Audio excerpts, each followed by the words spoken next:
Hi friends, உங்க எல்லாருக்கும் என்னுடைய பணிவான வணக்கங்கள். உலகத்துல எந்த பாப்புலர் ப்ராடக்ட் வந்தாலும், யூட்டிலிட்டி ப்ராடக்ட் வந்தாலும், மக்களால் அதிகமாக பயன்படுத்துற ஒரு ப்ராடக்ட் வந்தாலும் சைனீஸ்க்கு மூக்குல வேர்த்துரும், இமீடியட்டா டூப்ளிகேட் பண்ணிடுவாங்க. சரி, சாதாரண கன்சியூமர் ப்ராடக்ட்ஸ்ல தான் அப்படி பண்றாங்க, கன்சியூமர் டியூரபிள்ஸ்ல தான் அப்படி பண்றாங்கன்னா, இப்ப அவங்களுடைய நரி தந்திரத்தை பயன்படுத்தி ஈட்டபிள்ஸ்லயும் இந்த மாதிரி டூப்ளிகேட் ப்ராடக்ட், டியூபியஸ் ப்ராடக்ட்ஸ் பண்றதுக்கு அவங்க முன் வந்துட்டாங்க. வெஜிடபிள்ஸ்ல எல்லா கடைகள்லயும் ரொம்ப ஃபேமஸா இருக்கிற 4-5 ப்ராடக்ட்ஸ்ல இந்த கேபேஜ்னு சொல்ற கோஸும் ஒன்று. அது செடியில வளர்ந்துதான் நம்ம வீட்டுக்கு வருதுன்னு நம்ம நினைச்சிட்டு இருந்தா, இனிமே அந்த ஐடியாவை மாத்திக்கங்க.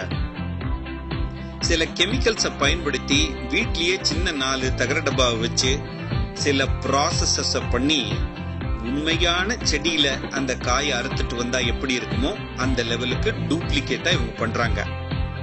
100 ஒரிஜினல் கோஸோட இது ஒரு 50 காய் வச்சா கடவுள் உள்பட யாராலையுமே கண்டுபிடிக்க முடியாது என்பதுதான் உண்மை. அதை நீங்களே இந்த வீடியோவில் பாருங்க. ஜாக்கிரதையா இருங்க நண்பர்களே.